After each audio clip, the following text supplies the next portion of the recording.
My name is Jaden, and the topic I want to raise is about like evolution versus creation. Yep.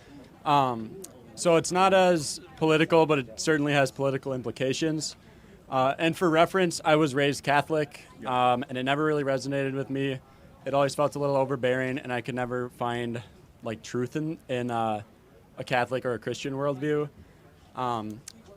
And I started just like reading books and listening to podcasts that talk a lot about evolution and natural selection and those principles.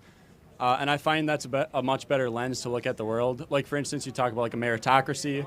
All that is natural selection. Like the cream rises to the top. Sure. I mean, it's apparent in so many fields. Like, look around at all these beautiful buildings. That comes from architecture. Like, the good ideas stick, the bad ideas fall out of the gene pool.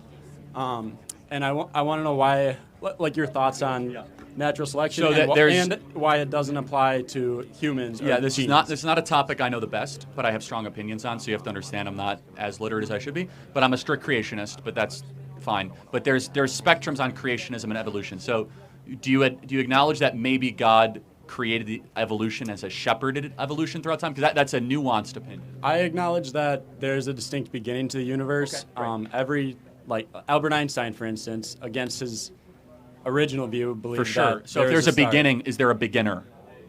That's the question. And who is that beginner? No, but why is it Christ? It has to be, right?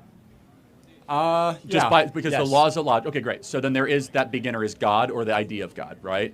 And so then we as creationists believe the universe has a beginning, end point, right? A beginning point and an end point. Yep. We believe it's God. I could walk you through why I believe that in the shortest period of time. But as far as creation, hinges on far more faith than creation. To believe that the way that we are currently composed and having species change is an act of faith. Now, Darwin was more of an adaptionist than an evolutionist, in the sense that he proved adaptation, but he did not prove evolution. He theorized evolution. He could be right. Oh, I don't think he is. But he through his finches, he wrote that, yes, animals or birds will adjust to the environment of which they are in. We do not have any evidence, nor can you. You can guess in the fossil record of actual species change. Does that make sense? Yep. There's a lot of psychological things too in humans. Like, one example I'll bring up is, I mean, would you say as a general rule of thumb, like, women are the sexual gatekeepers and men are the sexual pursuers? Yeah. That distinction can be explained by evolution, right?